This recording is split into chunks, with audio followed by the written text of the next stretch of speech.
Hello guys, today we're taking a look at the Wizard of Riga, who is formerly known as Mikhail Tal. Tal is a former world champion that is primarily known for his beautiful attacks, and that's why we're going to take a look at two games of Mikhail Tal with the white pieces. Starting with the game Mikhail Tal against Arthur Feuerstein from a simultan in the year 1958. White started with e4, and black answered with the Sicilian game. And in the following moves, it became clear that we have a sharp position with the dragon. So here in this position, I can choose between two moves. It's either g6 or a6. a6 is the knight of variation, while g6 is the dragon variation. The most played move in this position is bishop e3, and black answers with bishop g7. Now today, many people will play the move bishop c4, and afterwards something like bishop b3, and play something like f3 and short castling. But since this game is almost 70 years old, and Tal had no engine and no online book or online database, therefore he played the move f3 in order to protect g4 square from the black knight. Black played knight c6, and white prepared with queen d2 long castling. Black played bishop d7 to help his rook to develop, and white castled long. Queen a5, and now we can already see that black has the aim of attacking on the queen side, while white is probably going to attack on the king side, making pressure on the black king that is probably going to castle short in the dragon variation. These opposite castles often assume high tensions and often lead in complex position for both players. King b1, a very prophylactic move in order to stabilize the queen side so that a2 is not going to be a weakness at all in the later game.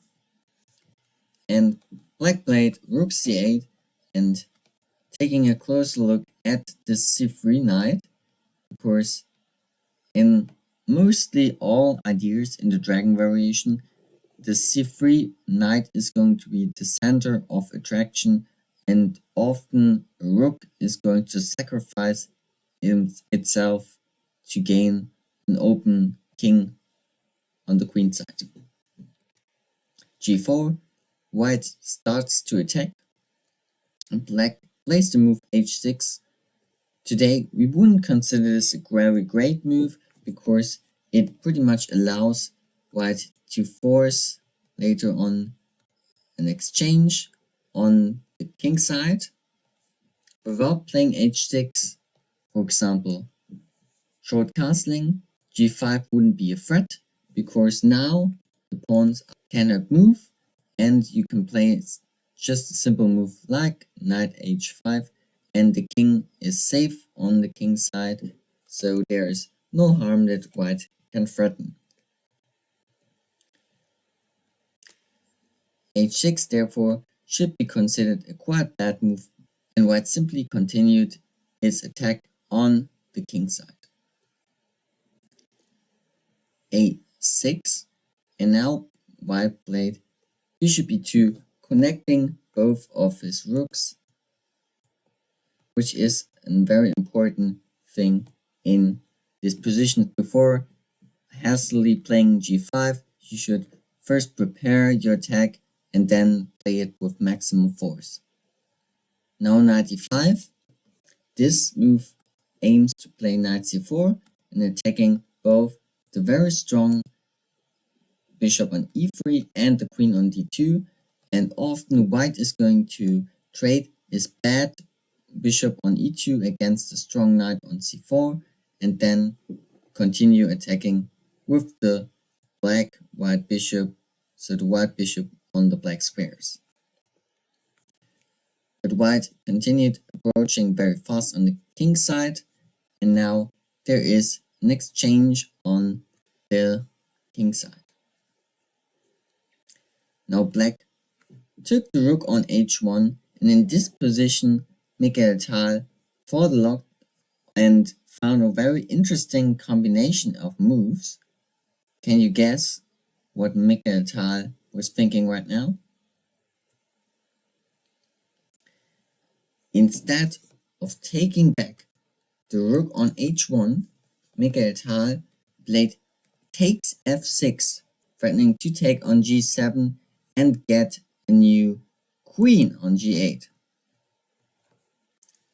Now you might say, hey, I can simply take on d1, and if you take back with the queen, I can still play bishop takes f6 and I'm up a quality, right? Or am I wrong? Maybe you can find a better move. In this position, instead of playing queen to d1, Mikhail Tal found a genius move, and this is knight takes d1. We're still threatening to take on g7 and to promote our pawn into a queen, and at the same time we're threatening black to take his queen. So he basically has no other option than taking on d2. But in this position, we still don't have to take black's pieces. See, the queen here is a very nice queen, but again, if we take, black can take on f6 and we're still material down. So what Tal did is that he took on g7, and not only does he threaten black of getting a new queen, he threatens checkmate on g8. And black on the other side has no option to checkmate white. It's really a mystery how it can happen that c2 is protected, d1 is protected, there is no checkmate on the first line, so black has no other option than to let his queen hang on d2 and play a move that prevents himself from being mated, d8, and then something like g8 to a new queen, king c7, now takes, and bishop finally takes the queen. And if we now look at the material, we see that white, through this beautiful combination, has got 2 extra pieces, and the endgame is going to be winning quite easily, and that's why this game ended very early with a win for Mikhail Tal. And if that wasn't beautiful enough, you will love this game against Alexander Koblenz, which was training game 3 years later in 1961.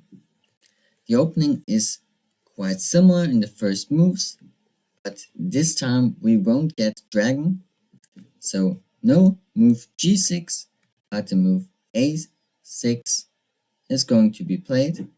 So in this position, instead of playing something like bishop e3, Mikhail Tal played the move bishop g5, a kind of aggressive approach, and after e6, he played f5, threatening e5, so bishop e7 is necessary to be protected from kind of dangerous bishop g5.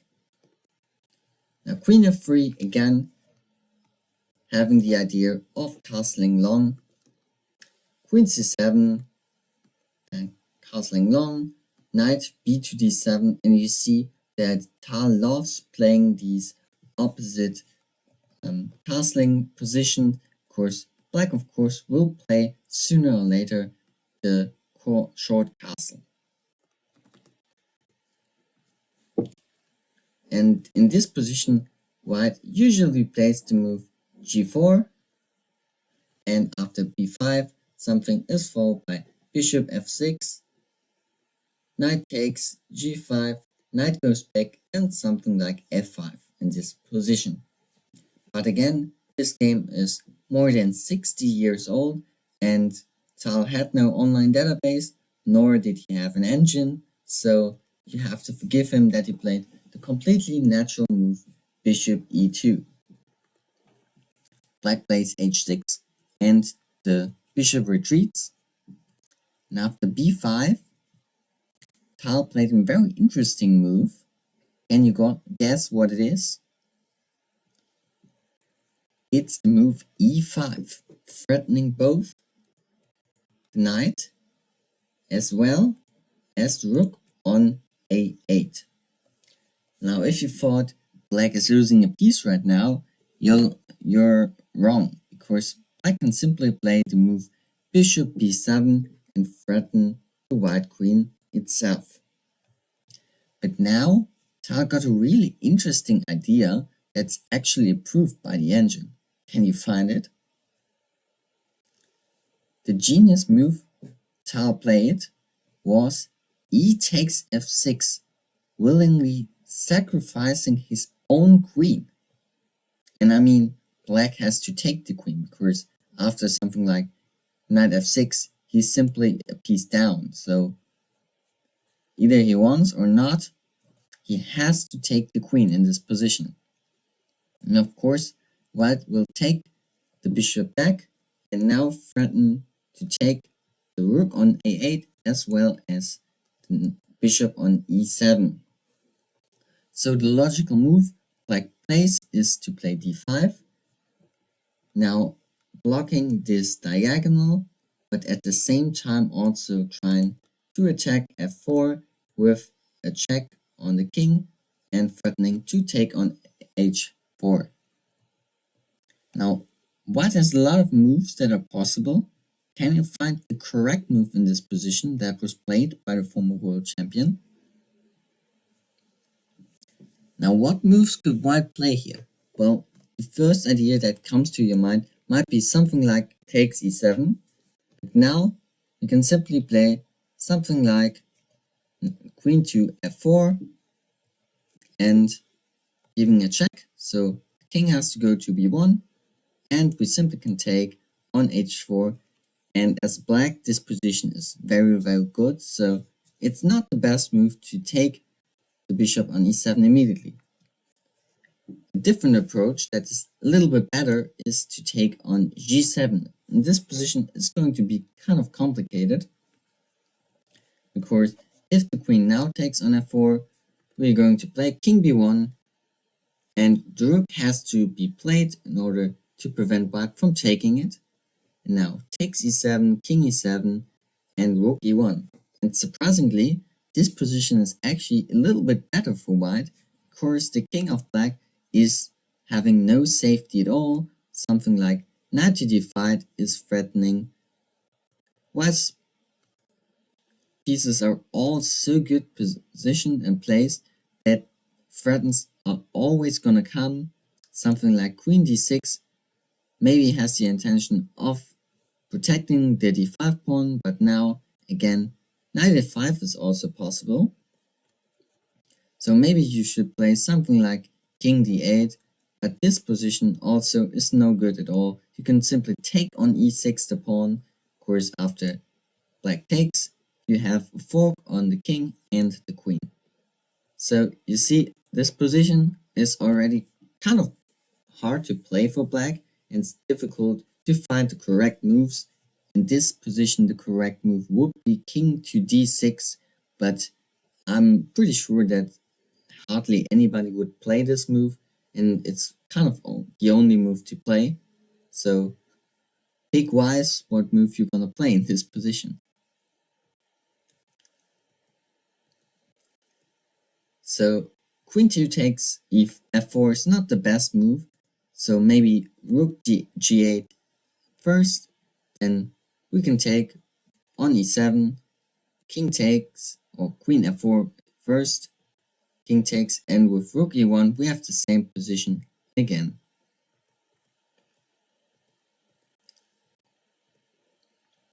Now that wasn't actually the move Tal played, although f takes g7 is kind of a good line, to be honest, but he played the astonishing knight takes e7, protecting the f4 pawn and at the same time threatening the queen. And Tal basically doesn't care that his opponent can simply take his knight, because now he plays to move bishop h5, giving check to your opponent's king. And now you see black has no king safety at all. Playing something like g6 was actually kind of a good move, because after takes, king f8, takes d7, king g7, he kind of stabilized his position and he's not losing immediately, but as you see, it's kind of a very cringe position. You have your queen up and you have kind of a very bad king, and still white is fully functional in this position. Bishop g3 in this line, and you can't take white's bishop because of f5, giving a check and at the same time threatening to take your queen. So king g6 is no good move at all. So black plays the little mistake knight to f6, and now white just centralized all his pieces, now threatening to play takes on e6, and before another little mistake, Tal was quite sure that he has here a very good position, and he decided to sacrifice his knight, which was not the best move, but still a kind of decent one. Takes c3, and now f5. And he not only wants to threaten his opponent's queen, but he also wants to play bishop e5 to attack the knight on f6. So the queen moved to b7, and be careful not to play bishop e5 immediately, because then you will get checkmated quite quickly, and that's what you want to prevent. But after playing something like b3 first, now nothing is in your way to play bishop e5, and black decided to take the white rook because it's way too strong and sacrifice his queen, and hoping for a better material at the end if everything is clear. But he didn't think that Tal had kind of good moves. Again, playing something like bishop f1, and it's crazy. Tal is one rook down, a whole rook, but still he's winning, because you cannot defend your damn knight on f6. Knight to h7, and we're gonna trade. Now the pawns on e7 and e6 will make the day. Now white is threatening to play e8 and promote into a queen, so the only way that you can do is to prevent is to play rook f8. If you play something like knight to f8, I still am going to play e8 and get a new queen. That's the thing you want to prevent most. So rook f8, takes f8, and then knight to f8. Now play e7, and either way I'm going to e8 or to f8 to get a new queen, and a knight move would only mean that you can play e8 and get a new queen. So the only way of preventing white from getting a new queen is to play king to f7 and then changing, and at the end we have a pawn endgame, and all this sacrifices all this beauty of Mikhail Tal just to be one pawn up in the endgame, but it's enough to have a completely winning position. White's king is probably going to place on d3, attacking the c3 pawn, so this is going to be a lost pawn soon, and at the end the pawns on the king side will make the day for white. And in this position black resigned after a completely crazy game, and I hope you have learned a little bit of tactic and ideas on how you actually can play, especially the idea with takes f6 early on in the game was very inspiring, and also knight takes e6 was kind of interesting as well. So let's take a look again. In this position, e takes f6 was a brilliant move, and then shortly followed by knight takes e6, brilliantly played, and of course having a little better position and then getting into a winning position is also a skill by itself, but I think this kind of play was very typical for Mikhail Tal and how energizing his play was, and I think everybody should take him as an example, because mostly we play a little bit too passive, we don't take the risks we could, and then we don't win the games we should, and therefore maybe we should adapt a little bit of Mikhail Tal into our own games, and I hope you have learned a little bit in this lecture, and I hope to see you next time soon. So bye bye.